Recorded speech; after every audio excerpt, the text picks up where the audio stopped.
Assalamualaikum warahmatullahi wabarakatuh. Perkenalkan, nama saya Diva Rizky. Saat ini sedang melakukan wawancara bersama Bapak siapa? Saya dengan Yusuf, saya ada staf humas Masjid Istiqlal. Oke Pak, jadi kita ada tugas mata kuliah agama. Baik. Ingin melakukan beberapa pertanyaan. Silakan. Yang pertama, kapan bangunan ini dibuat dan siapa yang menginisiasikan pembangunan ini? Masjid Istiqlal ini ya.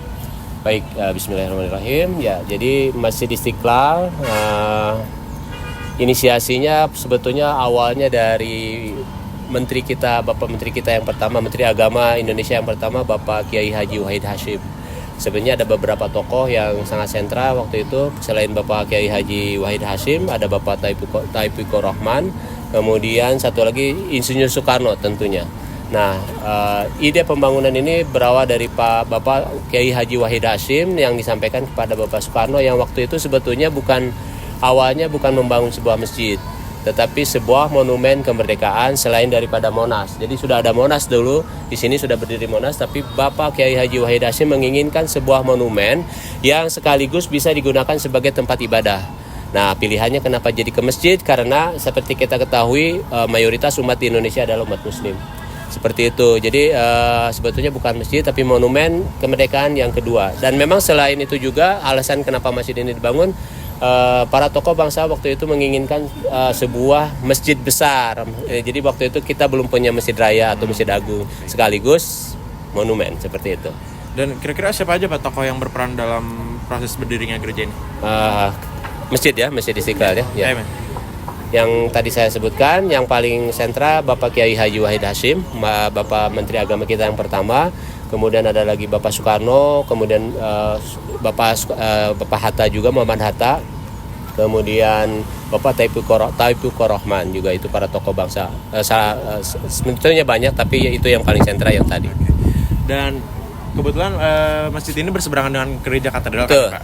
Mengapa sih Pak? Ada ini nggak sih Pak alasan tertentu kenapa dua rumah ibadah ini berseberangan? Nah, itu menjadi pertanyaan yang bagus juga karena memang awal dari tujuan pembangunan Masjid Istiqlal ini kembali lagi ke ide Bapak Soekarno sebetulnya yang menginginkan pembangunan masjid ini di sini nih di Taman Belanda ini, Taman Wilhelmina dulu, yang kebetulan di seberangnya sudah ada katedral terlebih dahulu karena katedral ini dibangun 1925 tapi selesai 1901. Nah, Pak Soekarno ini melihat potensi untuk memperlihatkan toleransi atau kerukunan. Awalnya dari situ, makanya beliau menginginkan pembangunan Masjid Istiqlal itu di sini. Awalnya sebetulnya bukan di sini. Bapak Muhammad Hatta menginginkan pembangunan Masjid Istiqlal di daerah Tamrin sekitar Tanah Abang, itu sudah disiapkan lahan yang luas, lahan yang sudah bagus untuk dibangun Masjid Istiqlal maksudnya. Tapi Pak Soekarno melihat potensi untuk memperlihatkan kerukunan atau toleransi, itu alasannya kenapa Masjid Istiqlal dibangun di sini, dan ide beliau yang kemudian diteruskan seperti itu. Kemudian Masjid Istiqlal dibangunlah di sini sesuai dengan ide dari Bapak Soekarno. Terus bagaimana sih Pak hubungan antara Masjid Istiqlal dan katedral? Ya. Nah, memang selain bukan sekedar hanya posisi yang berseberangan saja, bukan sekedar simbol toleransi saja, tapi dalam kenyataan sehari-hari juga memang kita selalu mengadakan hubungan yang baik dengan katedral, seperti contohnya di saat Idul Fitri yang paling di saat hari raya besar itu paling terlihat, di mana dua organisasi, dua tempat ibadah ini saling bahu membahu untuk mensukseskan acara besar seperti Idul Fitri dan Natal ya. Selain itu juga kita rutin mengadakan dialog interfaith atau dialog antaragama yang memang ini disengaja kita bangun, kita jaga agar silaturahmi tetap terjaga. Kemudian banyak sekali kegiatan-kegiatan antar masjid dan Istiqlal, masjid dan katedral ini, seperti kalau misalkan ada kegiatan di sini, apapun kegiatannya kita selalu undang dari pihak katedral atau dari pihak manapun untuk berkolaborasi di sini. Seperti ada juga lihat di sini, ini sebetulnya acara di sini itu bukan Istiqlal saja, dari mana-mana ini sebetulnya boleh bergabung. Terus pernah ada konflik nggak sih Pak antara dua? Alhamdulillah sampai detik ini, sampai saat ini belum pernah ada konflik ya, dan itu memang harapan kita harus selalu menjaga situasi ini sampai kapanpun dan menjadi PR kita bersama seperti itu. Alhamdulillah belum, nggak ada dan tidak ada, dan saya berharap tidak. Apakah masjid ini pernah direnovasi Pak? Nah, bicara tentang renovasi, betul. Masjid ini dari awal pembangunan sekitar tahun 1978 selesai dibangun. Baru mengalami satu kali renovasi besar di tahun 2020 kemarin ketika bertepatan dengan pandemi.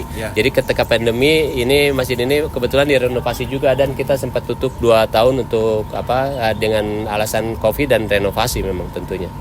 Terus apa yang membedakan masjid ini dengan masjid-masjid lainnya?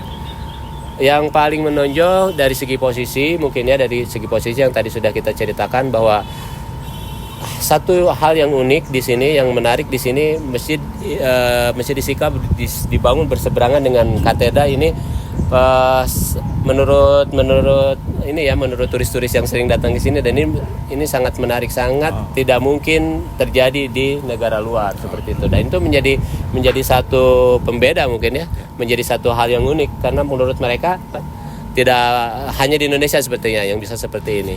Dan tadi saya lihat ada terowongan silaturahmi ya Pak? Ya. Boleh tahu nggak apa sih tujuan dibangun ini? Nah, terowongan silaturahmi itu dibangun bertepatan dengan masjid ini direnovasi dulu tahun 2020, ide dari Bapak Jokowi.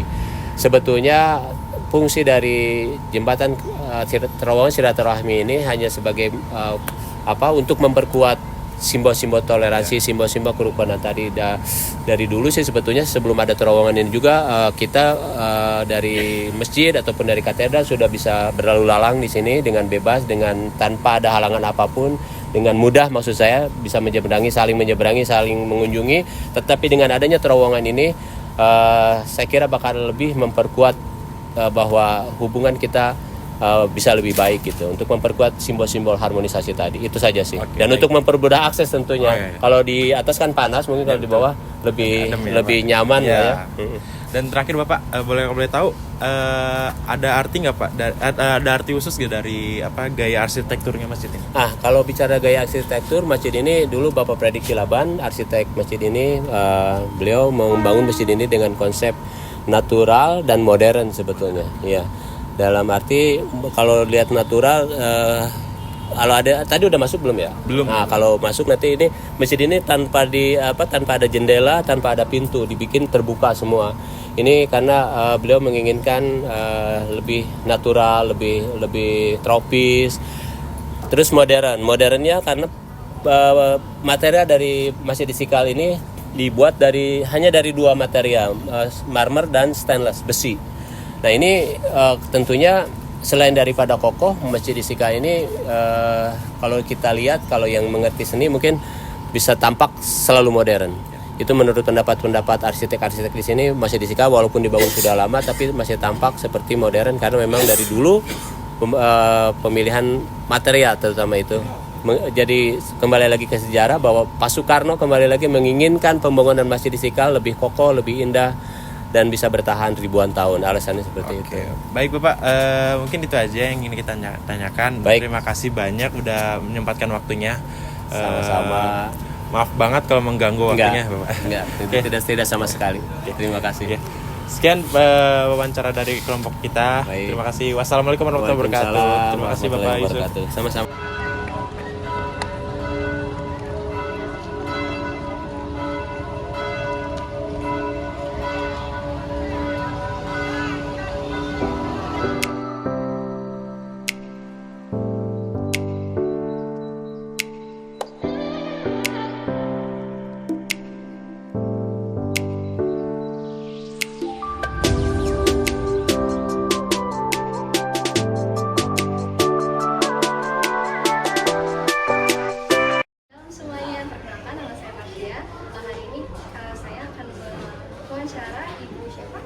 Saya dengan Ibu Lili mengenai gereja katedral. Dan Ibu, saya mau nanya, kenapa Masjid Istiqlal dan gereja katedral ini bersebelahan? Masjid Istiqlal dan Gereja Katedral disebutnya bukan berseberangan, tapi berdampingan. Ini jadi pembangunan Masjid Istiqlal itu berdampingan dengan gereja katedral itu atas usul Presiden Soekarno. Jadi beliau sudah menunjukkan tentang toleransi. Untuk hubungan antara Masjid Istiqlal sama gereja katedral sendiri gimana? Hubungan kami ya baiklah. Ya kadang kita saling berkunjung, kalau ada tamu dari gereja ya kita antar ke masjid, bahkan sebaliknya kalau dari masjid ya antar ke gereja. Baik, ada konflik nggak Ibu antara dua ibadah itu kan rumah ibadah ini? Selama ini sih nggak ada aman terkendali. Dan semoga tidak akan ada ya Bu. Yes, Terus tujuan dibangunnya toleransi itu apa ya? Oh, tujuannya ya supaya kita semakin dekat. Dan biasanya nih kalau ada kayak pejabat penting umpama presiden negara lain, biasanya kita kan kalau nggak nyebrang jalan kaki naik mobil. Kadang-kadang ada presiden juga yang nggak mau naik mobil, jadi mau nyebrang jalan.